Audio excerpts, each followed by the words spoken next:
ಅಂತ್ಯಕಾಲದಲ್ಲಿ ನಡೀತಕ್ಕಂಥ ದೃಶ್ಯಗಳು, ಅಂತ್ಯಕಾಲದಲ್ಲಿ ನಡೀತಕ್ಕಂಥ ಚಿತ್ರಣಗಳು. 13ನೇ ಕಾರ್ಯಕ್ರಮವನ್ನು ವೀಕ್ಷಿಸಿ ದೇವರ ಆಶೀರ್ವಾದವನ್ನ ಪಡೆಯಿರಿ.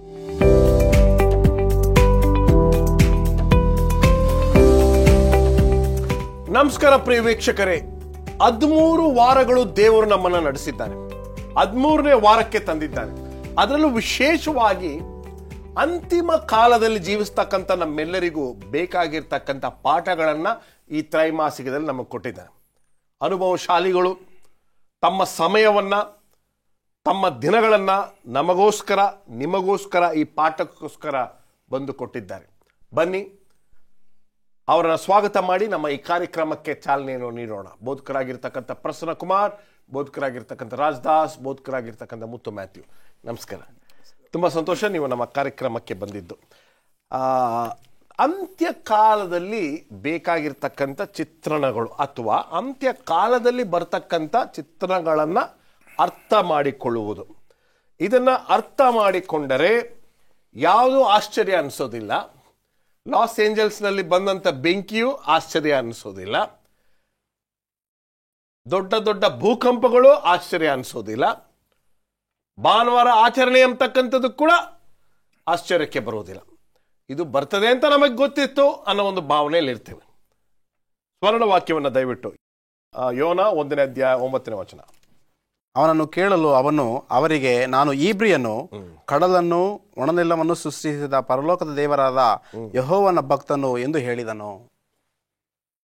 ಅಂತ್ಯಕಾಲಕ್ಕೂ ಯೋನನಿಗೂ ಏನು ಸಂಬಂಧ? ಫಸ್ಟ್ ಪ್ರಶ್ನೆ. ಯೋನನ ಕತೆ ಎಷ್ಟು ಸಮಂಜಸವಾಗಿದೆ, ಎಷ್ಟು ಅನ್ವಯವಾಗ್ತದೆ ಅನ್ನೋದನ್ನು ಯೇಸು ಕ್ರಿಸ್ತನೇ ಹೇಳಿದ್ದಾರೆ. ನಿನೆವೆಯಲ್ಲಿ ಆದಂಥ ಒಂದು ಘಟನೆ ಇವತ್ತು ಅಂತ್ಯಕಾಲದಲ್ಲಿ ಆಗ್ತದೆ. ಒಂದೇ ಒಂದು ವಿಷಯನ ನಿಮ್ಮ ಹೇಳುವಂಥ ವಿಚಾರಕ್ಕೆ ಸೇರಿಸ್ಕೊಳ್ತೀನಿ. ಒಂದು ಸಣ್ಣ ಪ್ರಮಾಣದಲ್ಲಿ ಯೋನ ಪುಸ್ತಕ ಒಂದು ಕಾಲ್ಪನಿಕವಾಗಿರ್ತಕ್ಕಂಥ ಪುಸ್ತಕ. ಅದು ಒಂದು ಸಾಮ್ಯದ ರೂಪದಲ್ಲಿ ಬರೆದಿರ್ತಕ್ಕಂಥ ಪುಸ್ತಕ. ಇದು ನಿಜವಾಗ್ಲೂ ನಡೆದಿಲ್ಲ.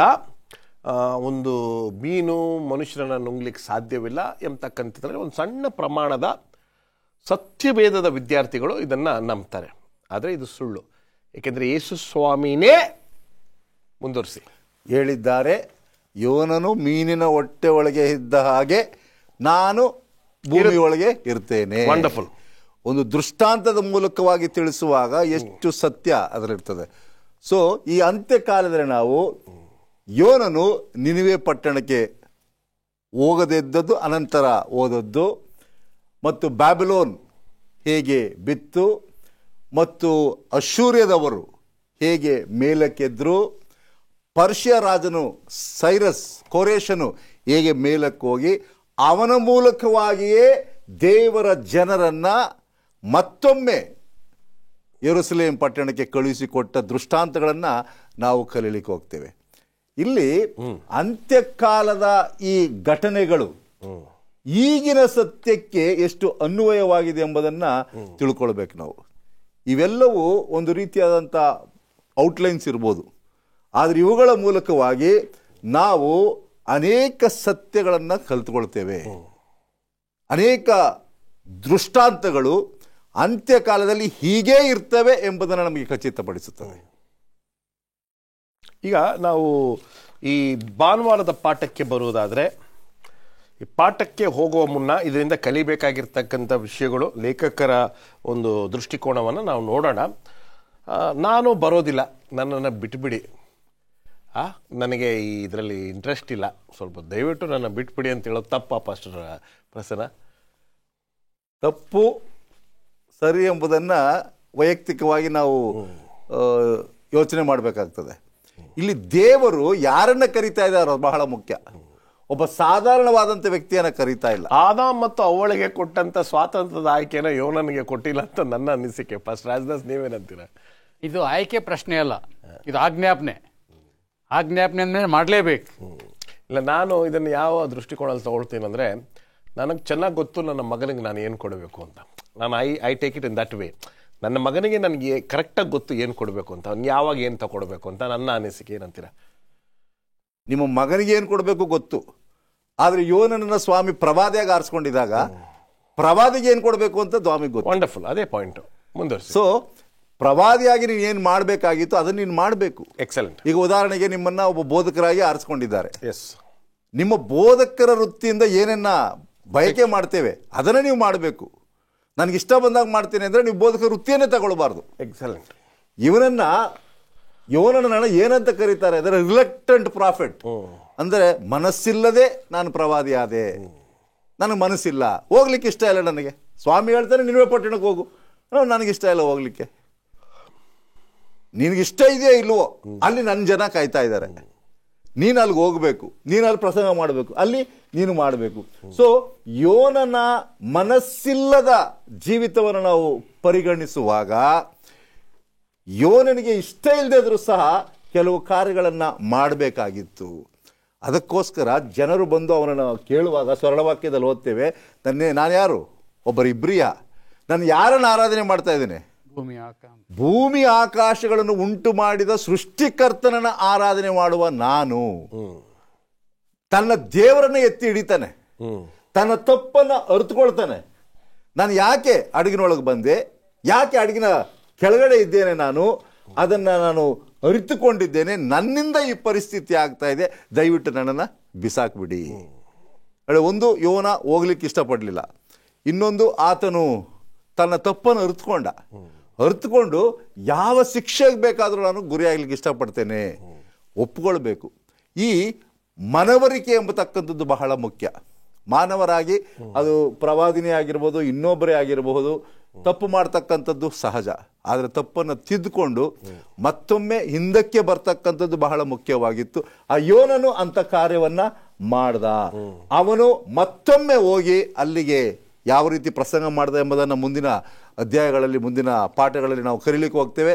ಆದರೂ ಬಹಳ ಪ್ರಾಮುಖ್ಯವಾದದ್ದು, ಯೋನನ ಪ್ರವಾದಿಯ ಮೂಲಕವಾಗಿ ಒಂದು ಪ್ರಶ್ನೆಯನ್ನ ಬರಹಗಾರರು ಕೇಳ್ತಾರೆ. ಆ ಪ್ರಶ್ನೆ ಏನಪ್ಪ ಅಂದ್ರೆ, ಆ ಯೋನನ ಗುಣ ನಿಮ್ಮಲ್ಲಿ ಎಷ್ಟಿದೆ? ನಾವು ಸಹ ಅನೇಕ ಸಾರಿ ಯೋನನ ಗುಣವನ್ನ ಹೊಂದಿದ್ದೇವೆ. ಇಲ್ಲ, ಇದನ್ನ ಸರಳವಾಗಿ ಹೇಳ್ಬೇಕಂದ್ರೆ, ಒಂದು ಸ್ಯಾಬತ್ ಸ್ಕೂಲ್ ತಗೊಳಮ್ಮ, ಒಂದು ಮಿಷನ್ ರಿಪೋರ್ಟ್ ತಗೊಳಮ್ಮ, ಒಂದು ರಾಗ ಹಾಡಮ್ಮ, ಸ್ವಲ್ಪ ಬಂದು ಚರ್ಚಲ್ಲಿ ಒಂದು ಕೆಲಸ ಮಾಡೋದು. ಹೌದು, ಸ್ಟ್ರೇಟ್ ಆಗಿ ಕೆಲಸ ಇಲ್ಲ, ನಮ್ಗೆ ಬ್ಯುಸಿ ಆಗಿದ್ದೀವಿ ಅಂತ ಹೇಳ್ತು. ದೇವರ ಕೆಲಸ ಮೊದಲನೇ ಪ್ರಾಧಾನ್ಯತೆಯನ್ನು ಕೊಡಬೇಕು ಎಂಬತಕ್ಕಂಥದ್ದು ನಾವು ಮರ್ತೋಗ್ತೀವಿ ಅಲ್ಲ. ಖಂಡಿತವಾಗಿ. ಒಂದು ಸಣ್ಣ ವಿರಾಮವನ್ನು ತೆಗೆದುಕೊಂಡು ನಮ್ಮ ಚರ್ಚೆಯನ್ನು ಮುಂದುವರಿಸೋಣ. ಒಂದು ಸಣ್ಣ ವಿರಾಮ.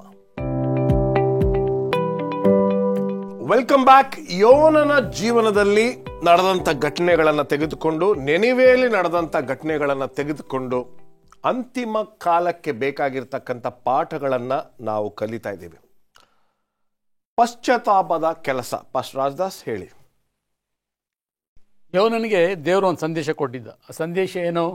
3ನೇ ಅಧ್ಯಾಯ 4ನೇ ವಚನ ಹೇಳುತ್ತೆ, ಯೋನನು ಪಟ್ಟಣದಲ್ಲಿ ಸೇರಿ ಮೊದಲು 1 ದಿವಸದ ಪ್ರಯಾಣದಷ್ಟು ದೂರ ನಡೆದು 40 ದಿನಗಳಾದ ಮೇಲೆ ನಿನವೆಯು ಕೆಡಲ್ಪಡುವುದು ಎಂದು ಸಾರತೊಡಗಿದನು. ಯಾರ ಸಂದೇಶ ಇದು? ದೇವ್ರ ಸಂದೇಶ. ಸ್ವಾಮಿ ಹೇಳಿದ, ನೀನು ಹೋಗಿ ನಿನವೆಗೆ ಪಟ್ಟಣಕ್ಕೆ ಸಾರು, ವಾರ್ನಿಂಗ್ ಮೆಸೇಜ್ ಕೊಡು, ಎಚ್ಚರಿಕೆ ಸಂದೇಶ. 40 ದಿನದಲ್ಲಿ ಪಟ್ಟಣ ಏನಾಗುತ್ತೆ? ನಾಶ ಆಗುತ್ತೆ ಅಂತೇಳಿ. ಇವನು ಆ ಸಂದೇಶವನ್ನು ನಂಬಿ ಹೋಗಿ ಸಾರಿದರೆ ಚೆನ್ನಾಗಿತ್ತು. ಆದರೆ ಇವನು ಭಯ ಪಟ್ಕೊಂಡ. ಯಾಕಂದರೆ ನಿನ್ವೆ ಪಟ್ಟಣ ಜನ ಭಾಳ ಕ್ರೂರಿಗಳಂತ ಗೊತ್ತಿತ್ತು. ನನ್ನ ಸಂದೇಶ ಸ್ವೀಕರಿಸಲು ಅಂತ ತಿಳ್ಕೊಂಡು ಅವನು ತಿಳ್ಕೊಂಡು ಸಂದೇಶ ನಂದು ಅಂತ ತಿಳ್ಕೊಂಡ. ಇದು ದೇವ್ರ ಸಂದೇಶ ಅಂತ ತಿಳ್ಕೊಂಡಿದ್ರೆ ಸಂತೋಷ ಆಗ್ತಿತ್ತು. ಇವತ್ತು ಜವಾಬ್ದಾರಿ ದೇವರು ನಮಗೆ ಕೊಟ್ಟಿರೋದು, ದೇವ್ರು ನಮ್ಮಲ್ಲಿಟ್ಟಂಥ ಭರವಸೆ. ಆ ಭರವಸೆಯಿಂದ ಇವನನ್ನು ಕಳಿಸ್ತಾನೆ. ಇವನ ಹೋಗಿ ಅಲ್ಲಿ ಪ್ರಸಂಗ ಮಾಡ್ತಾನೆ. ರಿಲಕ್ಟೆಂಟ್ ಅಂತ ಪಾಸ್ಟರ್ ಪ್ರಸಂಗ ಹೇಳಿದ್ರಲ್ಲ, ಆಸೆ ಇಲ್ಲದೆ, ಮನಸ್ಸಿಲ್ಲದೆ ಹೋದ, ಪ್ರಸಂಗ ಮಾಡ್ದ. ದೇವ್ರು ಹೇಳಿದಾನೆ ಪ್ರವಾದನೆ ಆಗತ್ತೆ ಅಂತೇಳಿ. ಆದರೆ ಅಲ್ಲಿ ನೋಡ್ತಾನೆ ಆ ಪ್ರವಾದನೆ ನೆರವೇರಲಿಲ್ಲ. ಪ್ರವಾದನೆ ನೆರವೇರದಿರಾಗ ಇವನಿಗೇನಾಯ್ತು? ಕಸಿ ವಿಷಯ ಆಯಿತು. ಇವನು ತಿಳ್ಕೊಂಡ ಪಟ್ಟಣ ನಾಶ ಆಗುತ್ತೆ ಅಂತೇಳಿ. ಆದರೆ ತದ್ವಿರುದ್ಧ ಆಯಿತು. ಅಲ್ಲೇನಾಯ್ತು ಅಂತ ಹೇಳಿದ್ರೆ, 3ನೇ ಅಧ್ಯಾಯ 5ರಿಂದ ಓದುವಾಗ, ನಿನವೆಯವರು ಈ ದೇವರಲ್ಲಿ ಭರವಸೆವಿಟ್ಟು ಉಪವಾಸವಿದ್ದು ಪಶ್ಚಾತ್ತಾಪಪಟ್ರಂತೆ. ಅಯ್ಯೋ, ಪಟ್ಟಣ ನಾಶ ಆಗಿಬಿಡುತ್ತಾ, ಹಾಗಾದ್ರೆ ಏನು ಮಾಡಬೇಕು? ನಾವು ದೇವ್ರ ಕಡೆ ತಿರುಗಿಕೊಳ್ಬೇಕು. ಅವ್ರು ದೇವ್ರ ಕಡೆ ತಿರುಗಿಕೊಂಡ್ರು. ಅವರೆಲ್ಲ ಪಶ್ಚಾತ್ತಾಪಪಟ್ಟರು. ಮನುಷ್ಯರು ಮಾತ್ರ ಅಲ್ಲ, ಅಲ್ಲಿದ್ದ ಎಲ್ಲ ಪ್ರಾಣಿಗಳು ಸಹ ಉಪವಾಸ ಇತ್ತಂತೆ. ಎಂಥ ಮಾನಸಾಂತರ! ದೇವರ ವಾಕ್ಯದಲ್ಲಿ ಎಷ್ಟು ಬಲ ಇದೆ. ಇವತ್ತು ನಾವು ಅನೇಕರು ಅದನ್ನು ಭಾಳ ಲಘುವಾಗಿ ಪರಿಗಣಿಸ್ತೇವೆ. ಪ್ರವಾದನೆ ಹೇಳಲಿಕ್ಕೆ ಇದೆಲ್ಲ ಆಗತ್ತೆ, ಹೇಳಿದ್ರೆ ಜನ ಬದಲಾಗ್ತಾರ. ನಾನು ಅನೇಕ ಸರಿ ನಮ್ಮ ಜನ ಹೇಳೋದು ಕೇಳಿದ್ದೀನಿ, ಕರ್ನಾಟಕದಲ್ಲಿ ವಾಕ್ಯ ಸಾರೋದು ಕಷ್ಟ, ಜನ ಯಾರು ತಿರುಗಲ್ಲ, ಪರಿವರ್ತನೆ ಆಗಲ್ಲ ಅಂತೇಳಿ. ನಿನವೇ ಅಂತ ಜನ ಪರಿವರ್ತನೆ ಆದರೆ ಇವತ್ತು ನಮ್ಮ ಜನರು ಆಗಲ್ವಾ? ಹಾಗೆ ಆಗ್ತಾರೆ. ಇನ್ನೊಂದು ಏನಂದ್ರೆ ಪಾಸ್ಟರ್, ನನಗೇನು ನನ್ನ ಒಂದು ಅನಿಸಿಕೆ, ವೈಯಕ್ತಿಕವಾಗಿರ್ತಕ್ಕಂಥ ಅನಿಸಿಕೆ, ನಮ್ಮ ಜವಾಬ್ದಾರಿ ಹೋಗಿ ಹೇಳ್ತಕ್ಕಂಥದ್ದು, ಅವ್ರು ಬದಲಾವಣೆ ಆಗ್ತಕ್ಕಂಥದ್ದು ಬಿಡ್ತಕ್ಕಂಥದ್ದು ನಮ್ಮ ಕೈಯಲ್ಲಿದೆ. ಅದು ಪವಿತ್ರಾತ್ಮನ ಕೆಲಸ. ಮುಂದುವರಿಸಿ. ಆ ಪ್ರಯುಕ್ತವಾಗಿ ಯೋನನ ಹಾಗೆ ನಾವು ಅರ್ಧ ಮನಸ್ಸಿನಿಂದ ಆಗಲಿ ಪೂರ್ಣ ಮನಸ್ಸಿನಾಗಲಿ ವಾಕ್ಯವನ್ನು ಸಾರಲೇಬೇಕು. ಯೋನ 3ನೇ ಅಧ್ಯಾಯ 5ರಿಂದ 10ನೇ ವಚನದಲ್ಲಿ ಓದ್ತೇವೆ. ಸಂದೇಶ ಕೇಳೋದ ಪ್ರಯುಕ್ತವಾಗಿ ಜನ ಪಶ್ಚಾತ್ತಾಪಪಟ್ಟು ಅವರು ಮಾನಸಾಂತರಾದ್ರಂತೆ. ಇವತ್ತು ಅದೇ ಕಾರ್ಯವನ್ನು ಸ್ವಾಮಿ ಕೊನೆಯ ಕಾಲದಲ್ಲಿ ಮಾಡ್ತಾನೆ. ಇವತ್ತು ಯೋನನಾಗೆ ನಾವು ವಾಕ್ಯವನ್ನು ಸಾರಬೇಕಾಗಿದೆ. ಎಚ್ಚರಿಕೆ ಸಂದೇಶ. ನಿನವೇ ಹಾಳಾಗುತ್ತಂತಲ್ಲ, ಸ್ವಾಮಿ ಹೇಳ್ದಾನೆ ಬಾಬೇಲ್ ಬೀಳ್ತಾ ಇದೆ, ನೀವು ಬಾಬೇಲಿಂದ ಏನು ಮಾಡಿ ನೀವು ಹೊರಗಡೆ ಬನ್ನಿ. ಆ ಪ್ರಕಟಣೆ 18ನೇ ಅಧ್ಯಾಯ 4ನೇ ವಚನದಲ್ಲಿ ಇದೇ ಎಚ್ಚರಿಕೆ ಸಂದೇಶವನ್ನು ನಾವು ಸಾರಬೇಕಾಗಿದೆ. 18ನೇ ಅಧ್ಯಾಯ ಪ್ರಕಟಣೆ 4ನೇ ವಚನ, ಪರಲೋಕದಿಂದ ಬಂದ ಮತ್ತೊಬ್ಬ ಶಬ್ದವನ್ನು ಕೇಳಿದನು. ಅದು ಹೇಳಿದ್ದೇನೆಂದರೆ, ನನ್ನ ಪ್ರಜೆಗಳೇ, ಅವಳನ್ನು ಬಿಟ್ಟು ಬನ್ನಿರಿ, ನೀವು ಅವಳ ಪಾಪಗಳಲ್ಲಿ ಪಾಲುಗಾರರಾಗಬಾರದು, ಅವಳಿಗಾಗುವ ಉಪದ್ರವಗಳಿಗೆ ಗುರಿಯಾಗಬಾರದು. ಇದು ಎಚ್ಚರಿಕೆ ಸಂದೇಶ. ಇವತ್ತು ಅನೇಕ ಜನರು ಸತ್ಯ ಗೊತ್ತಿಲ್ಲ, ಅವ್ರಿಗೆ ಕ್ರೈಸ್ತರಾಗೇ ಇದ್ದಾರೆ, ಆದರೆ ಸತ್ಯ ತಿಳ್ಕೊಳ್ಳದೇ ಇದ್ದಾರೆ. ಇವತ್ತು ಅವರೆಲ್ಲರೂ ಬಾಬೇಲ್ ಸತ್ಯವನ್ನು ಹರಿದೇ ಇದ್ದವರೆಲ್ಲ ಬಾಬೇಲ್ ಇದ್ದಾರೆ. ಇವತ್ತು ಅವರನ್ನು ನಾವು ರಕ್ಷಿಸಬೇಕಾದ್ರೆ ಈ ಸಂದೇಶ ಸಾರಬೇಕಾಗಿದೆ. ನನ್ನ ಪ್ರಜೆಗಳೇ, ನಾವು ಕರೀತಾ ಇಲ್ಲ, ಅಡ್ವೆಂಟಿಸ್ಟ್ ಕರೀತಾ ಇಲ್ಲ, ಸೃಷ್ಟಿಕರ್ತನಾದ ದೇವರು ನಿನವೇ ಜನರಿಗೆ ಹೇಗೆ ಎಚ್ಚರಿಕೆ ಸಂದೇಶ ಕೊಟ್ಟು ಅದೇ ಸಂದೇಶವನ್ನು ಇವತ್ತು ಈ ಸಭೆ ಮುಖಾಂತರ ದೇವರು ಕೊಡ್ತಾ ಇದ್ದಾನೆ. ಆ ಪ್ರಜೆಗಳನ್ನು ನಾವು ಹೊರಗಡೆ ಕರಿಬೇಕಾಗಿದೆ. ಬಾಬೇಲಿಂದ ಹೊರಗಡೆ ಬಂದವ್ರು ಮಾತ್ರ ರಕ್ಷಣೆ ಆಗ್ತಾರೆ. ಇವತ್ತು ಅವ್ರು ಅಲ್ಲೇ ಉಳ್ಕೊಳ್ತೀವಿ ಅಂದರೆ ಅವ್ರಿಗೆ ಬಿಟ್ಟದು, ಬರ್ತಾರೋ ಬರಲ್ವೋ, ನಾವು ಯೋನನ ಹಾಗೆ ಹೋಗಿ ಸಾರೋಣ. ಮನಸ್ಸಿಲ್ಲದಿದ್ರೂ ವಾಕ್ಯವನ್ನು ಸಾರಬೇಕಾಗಿದೆ. ಆಗ ಸ್ವಾಮಿ ಕಾರ್ಯವನ್ನು ಮಾಡ್ತಾನೆ. ರಕ್ಷಣೆ ಅನೇಕರು ಹೊಂತಾರೆ, ಅನೇಕರು ಹೊರಗಡೆ ಬರ್ತಾರಂತೆ. ಇವತ್ತು ನಾವು ನೆನೆಸಿದ ರೀತಿ spirit of prophecy Ellen white ಅವರು ಬರೆದಿದ್ದಾರೆ. ಅನೇಕರು ಪೂರ್ವದಿಂದ ಪಶ್ಚಿಮದಿಂದ ಬಂದು ಸಭೆಗೆ ಸೇರ್ಕೊಳ್ತಾರಂತೆ. ಯಾವಾಗ ಎಚ್ಚರಿಕೆ ಸಂದೇಶ ಸಾರಲ್ಪಡುತ್ತೆ ಆವಾಗ ಮಾತ್ರ. ಅದರಿಂದ ನಾವು ಎಚ್ಚರಿಕೆ ಸಂದೇಶ ಸಾರೋದ್ರಲ್ಲಿ ನಾವು ಹೆದರ್ಕೊಳ್ಳದೆ, ಜನ ಏನಾಗ್ತಾರೋ, ನಮಗೆ ತಿರುಗಿ ಬೀಳ್ತಾರೋ, ಅಂಗೀಕರಿಸ್ಕೊಳ್ತಾರೆ ಎಂಬ ಸಂದೇಹವನ್ನು ಬಿಟ್ಟು ನಾವು ಧೈರ್ಯವಾಗಿ ಹೋಗಿ ವಾಕ್ಯವನ್ನು ಸಾರಬೇಕಾಗಿದೆ. ವಂಡರ್ಫುಲ್. ಮುಂದೆ ಹೋಗೋಣ. ಮುಂದೆ ಅದ್ಭುತವಾಗಿರ್ತಕ್ಕಂಥ ಒಬ್ಬ ಸತ್ಯವೇದದ ಚರಿತ್ರ ನಾಯಕನಂತ ಹೇಳಿದ್ರೆ ತಪ್ಪಾಗೋದಿಲ್ಲ. ಈ ಬೆಲ್ಚಾರನ ನಡೆದಂಥ ಆ ಘಟನೆ, ಅಲ್ಲಿಂದ ನಾವು ಕಲಿತಕ್ಕಂಥದ್ದು ಏನು? ಈ ಬೆಲ್ಶಜರನ ಔತಣಕೂಟದ ಕುರಿತಾಗಿ ನಾವೆಲ್ಲರೂ ಕೂಡ ಕೇಳಿದ್ದೇವೆ. ಅದಕ್ಕೂ ಮುನ್ನ 3ನೇ ಅಧ್ಯಾಯ 4ನೇ ಅಧ್ಯಾಯ ದಾನಿಯೇಲನ ಪುಸ್ತಕದಲ್ಲಿ ಏನಾಯಿತು ಎಂಬುದಾಗಿ ಒಂದು ಕಿರು ನೋಟವನ್ನು ಹಾಕೋದಾದ್ರೆ, ದಾನಿಯೇಲನ ಪುಸ್ತಕ 3ನೇ ಅಧ್ಯಾಯದಲ್ಲಿ ಒಂದು ದೊಡ್ಡ ಪ್ರತಿಮೆಯನ್ನು ನೆಬೂಕದ್ನೆಚ್ಚರನು ನಿಲ್ಲಿಸ್ತಾನೆ. ಅದು ತನ್ನ ರಾಜ್ಯಕ್ಕೆ ಸೂಚನೆಯಾಗಿ ನಿಲ್ಲುತ್ತೆ. ಆ ಸಂದರ್ಭದಲ್ಲಿ ದೇವರು ಆತನ ಒಂದು ರಾಜ್ಯವನ್ನ ಕಡೆಗಣಿಸಬೇಕು ಎಂಬುದಾಗಿ 4ನೇ ಅಧ್ಯಾಯದಲ್ಲಿ ದೇವರು ಏನ್ ಮಾಡ್ತಾನಪ್ಪ ಅಂತಂದ್ರೆ, ನೆಬೂಕದ್ನೆಚ್ಚರನನ್ನ ದೇವರು ಹುಲ್ಲು ತಿನ್ನುವ ಹಾಗೆ ಮಾಡ್ತಾನೆ, ತನ್ನ ಗರ್ವವನ್ನ ಅಣಗಿಸ್ತಾನೆ. ಈ ಸಂದರ್ಭದಲ್ಲಿ ಏನಾಗುತ್ತೆ ಎಂಬುದಾಗಿ ನಾವು ನೋಡುವಾಗ, ಆತನು ವಾಸಿಯಾದ ನಂತರ 4ನೇ ಅಧ್ಯಾಯ 34ನೇ ವಚನದಲ್ಲಿ ನೆಬೂಕದ್ನೆಚ್ಚರನು ಹೇಳ್ತಾ ಇದ್ದಾನೆ. ಏನಂತ ಹೇಳ್ತಿದ್ದಾನೆ ಎಂಬುದಾಗಿ ನಾವು ನೋಡುವಾಗ, ಆ ಕಾಲವು ಕಳೆದ ಮೇಲೆ ನೆಬೂಕದ್ನೆಚ್ಚರನ ನಾನು ಆಕಾಶದ ಕಡೆಗೆ ಕಣ್ಣೆತ್ತಲು ನನ್ನ ಬುದ್ಧಿಯು ಪುನಃ ನನ್ನ ಸ್ವಾಧೀನವಾಯಿತು. ಆಗ ನಾನು ಪರಾತ್ಪರನನ್ನು ಕೊಂಡಾಡಿ ಸದಾ ಜೀವಿಸುವಾತನಿಗೆ ಸ್ತೋತ್ರ ಸಲ್ಲಿಸಿದನು. ಆತನ ಆಳಿಕೆಯು ಶಾಶ್ವತ, ಆತನ ರಾಜ್ಯವು ತಲತರಾಂತರಕ್ಕೂ ನಿಲ್ಲುವುದು. ಈ ಅನ್ಯ ಅರಸನು ದೇವರನ್ನ ಕಂಡುಕೊಳ್ತಾನೆ. ಈತನೇ ನಿಜವಾದಂತಹ ದೇವರು, ಯೆಹೋವ ದೇವರೇ ಪರಾತ್ಪರನಾದಂತಹ ದೇವರು, ಆತನ ರಾಜ್ಯವೇ ನಿತ್ಯ ನಿರಂತರಕ್ಕೂ ಕೂಡ ಇರುತ್ತೆ ಎಂಬ ನುಡಿಯನ್ನು ಇಲ್ಲಿ ನುಡಿತಾ ಇದ್ದಾನೆ. ಅದೇ ಮಾತನ್ನ ನಾವು 37ನೇ ವಚನದಲ್ಲಿ ನಾವು ಕಂಟಿನ್ಯೂ ಮಾಡೋದಾದ್ರೆ, ಆಗ ನೆಬೂಕದ್ನೆಚ್ಚರನಾದ ನಾನು ಪರಲೋಕ ರಾಜನನ್ನು ಹೊಗಳಿ ಕೊಂಡಾಡಿ ಕೀರ್ತಿಸುತ್ತೇನೆ. ಆತನ ಕಾರ್ಯಗಳೆಲ್ಲ ಸತ್ಯ, ಆತನ ಮಾರ್ಗಗಳೆಲ್ಲ ನ್ಯಾಯ, ಸೊಕ್ಕಿನಿಂದ ನಡೆಯುವವರನ್ನು ತಗ್ಗಿಸಬಲ್ಲನು. ಆತನ ಹೇಳ್ತಿದ್ದಾನೆ, ಆತನೇ ನ್ಯಾಯ, ಆತನೇ ಸತ್ಯ ಎಂಬುದನ್ನು ಒಪ್ಪಿಕೊಳ್ತಾ ಇದ್ದಾನೆ. ಆದರೆ ಈತನ ರಾಜ್ಯದ ನಂತರ ಅವರ ಮಗನು ಅರಸನಾಗ್ತಾನೆ. ಅರಸನಾದಾಗ ಬೆಲ್ಶಜರನು ಅವನ ತಂದೆ ಯಾವ ಮಾರ್ಗದಲ್ಲಿ ನಡೆದನೋ ಆ ಮಾರ್ಗದಲ್ಲಿ ನಾವು ನಡೆಯೋದಿಲ್ಲ, ಬಹು ದುಷ್ಟನಾಗಿರ್ತಾನೆ. ದಾನಿಯೇಲನ ಪುಸ್ತಕ 5ನೇ ಅಧ್ಯಾಯದಲ್ಲಿ ಆತನ ಏನು ಮಾಡ್ತಾನಪ್ಪ ಅಂತಂದರೆ, ಈ ಯೆರೂಸಲೇಮಿನ ದೇವಾಲಯದಿಂದ ಕೊಂಡು ಬಂದಂತಹ ಪ್ರತಿಯೊಂದು ಪಾತ್ರೆಗಳಲ್ಲಿ ಮದ್ಯಪಾನವನ್ನು ಮಾಡ್ತಾ ದೇವರಿಗೆ ವಿರೋಧವಾಗಿ ಪಾಪವನ್ನು ಮಾಡ್ತಾನೆ. ಇಂತಹ ಕೃತ್ಯಗಳು ಅಂತ್ಯಕಾಲದಲ್ಲೂ ಕೂಡ ನಡೆಯುತ್ತೆ. ಇವಾಗ ಫಾರ್ ಎಕ್ಸಾಂಪಲ್, ನಾನು ಒಳ್ಳೆಯವನಾಗಿರ್ಬೋದು, ನನ್ನ ಮಗ ದಾರಿ ತಪ್ಪಬಹುದು.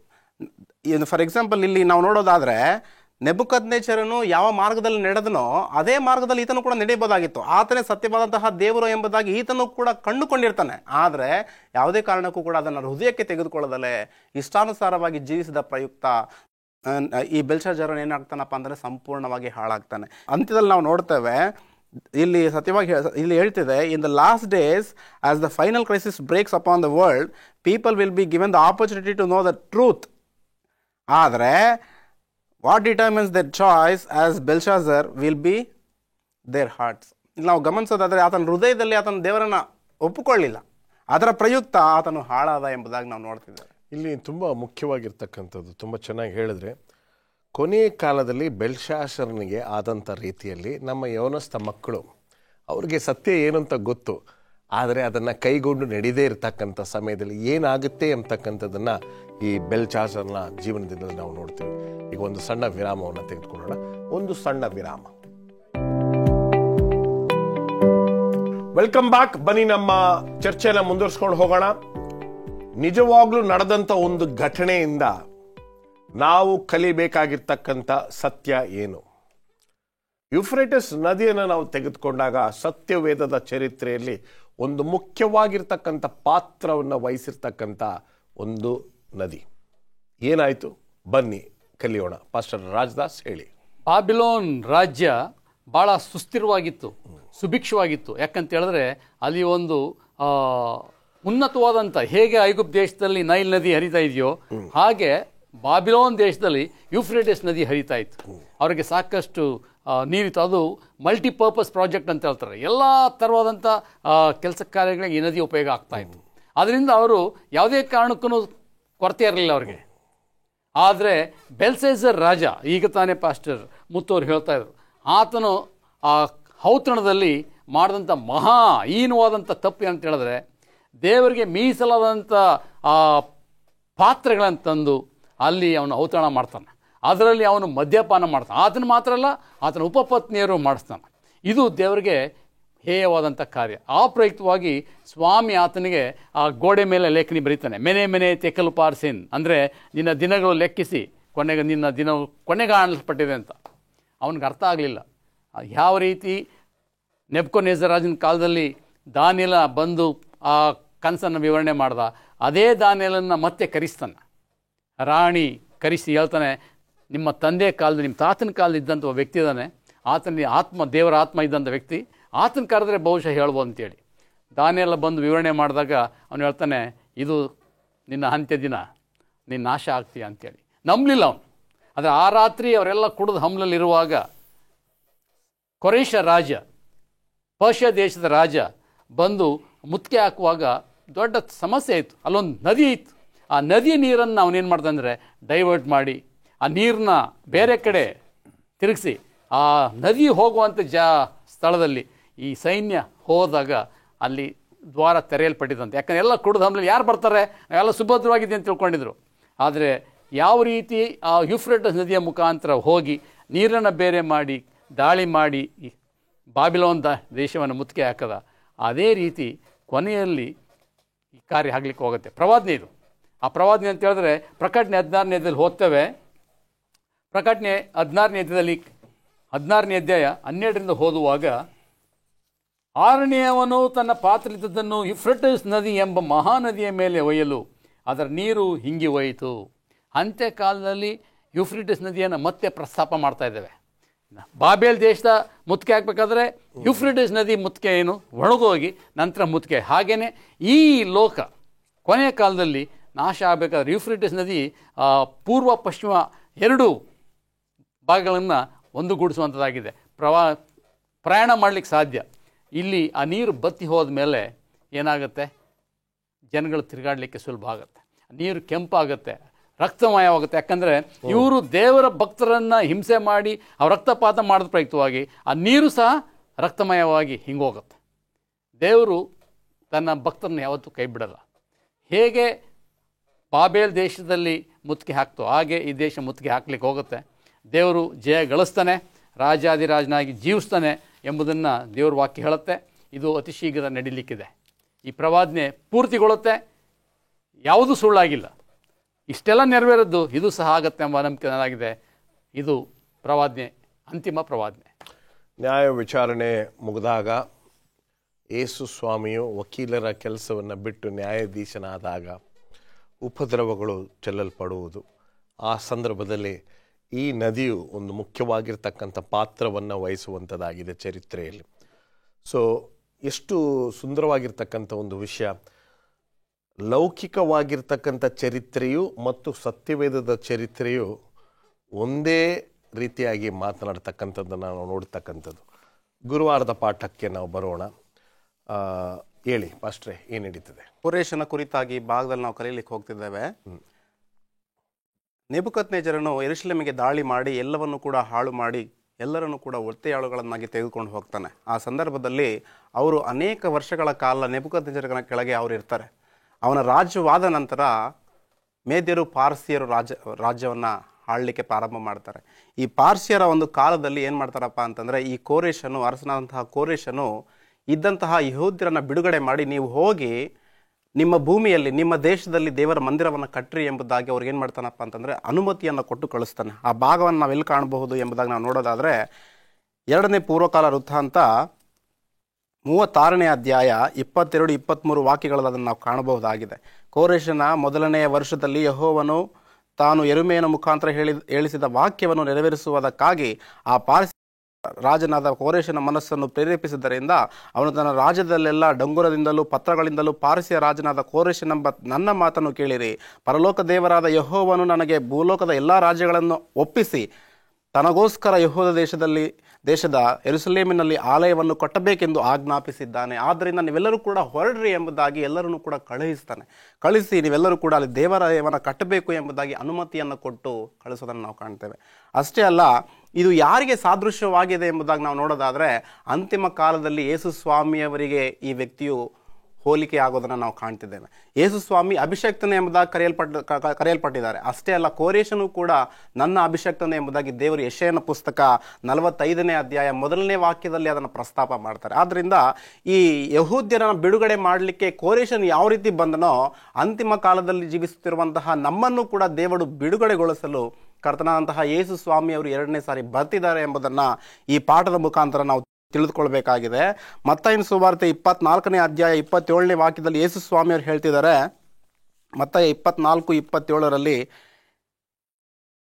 ಮಿಂಚು ಮೂಡಣದಲ್ಲಿ ಹುಟ್ಟಿ ಪಡವಣದವರೆಗೂ ಹೇಗೆ ಕಾಣಿಸುತ್ತದೋ ಹಾಗೆಯೇ ಮನುಷ್ಯ ಕುಮಾರನ ಪ್ರತ್ಯಕ್ಷತೆಯೂ ಕೂಡ ಇರುತ್ತೆ. ಯೇಸು ಸ್ವಾಮಿ ಕೂಡ ಬರಲಿದ್ದಾರೆ, ಎಲ್ಲರೂ ಕೂಡ ತನ್ನನ್ನು ಕಾಣ್ತಾರೆ. ನಾವು ಖಂಡಿತವಾಗ್ಲೂ ಯೇಸು ಸ್ವಾಮಿಯನ್ನು ಎದುರುಗೊಳ್ತೇವೆ ಎಂಬುದನ್ನು ಇವತ್ತಿನ ಪಾಠ ನಮಗೆ ಎಚ್ಚರಿಸ್ತಾ ಇದೆ. ಅನ್ಯ ರಾಜನನ್ನು ಉಪಯೋಗಿಸಿ ತನ್ನ ಚಿತ್ತವನ್ನು ನೆರವೇರಿಸಿರ್ತಕ್ಕಂಥ ದೇವರು ಪ್ರವಾದನೆಗಳನ್ನು ನಮ್ಮೆಲ್ಲರಿಗೂ ಅದರ ಮಾಹಿತಿಯನ್ನು ಕೊಟ್ಟು ಈ ರೀತಿ ನಡೀಲಿಕ್ಕೆ ಹೋಗ್ತಾ ಇದೆ, ಈ ಸಮಯದಲ್ಲಿ ಈ ದೇಶಗಳು ಅದರಲ್ಲಿ ಇನ್ವಾಲ್ವ್ ಆಗಿದೆ ಅನ್ನೋ ಒಂದು ಮಾಹಿತಿಯನ್ನು ಸತ್ಯವೇದದಲ್ಲಿ ಕೊಟ್ಟಿದೆ. ಈ ಪ್ರವಾದನೆಯ ಮಾಹಿತಿ ತುಂಬ ಮುಖ್ಯ. ನಮ್ಮ ಸಭೆಗಳಲ್ಲಿ ಎಲ್ಲ ಬೋಧಕರುಗಳು ಪ್ರವಾದನೆಯ ಬಗ್ಗೆ, ಅದು ಅಂತಿಮ ಕಾಲದ ಚರಿತ್ರೆಯ ಪ್ರವಾದನೆಗಳನ್ನು ಬೋಧನೆ ಮಾಡ್ತಕ್ಕಂಥದ್ದು ತುಂಬ ಅವಶ್ಯಕತೆ ಇರತಕ್ಕಂಥ ಒಂದು ವಿಷಯವಾಗಿದೆ. ಈ ತ್ರೈಮಾಸಿಕದಲ್ಲಿ ಇದನ್ನು ವಿವರಿಸಿಕೊಟ್ಟಂಥ ನಿಮ್ಮೂವರಿಗೂ ಯೇಸು ಕ್ರಿಸ್ತನ ನಾಮದಲ್ಲಿ ನಾನು ನಿಮ್ಮನ್ನು ವಂದಿಸ್ತೇನೆ, ಕೃತಜ್ಞತೆಗಳನ್ನು ಸಲ್ಲಿಸ್ತೇನೆ. ನಮಸ್ಕಾರ.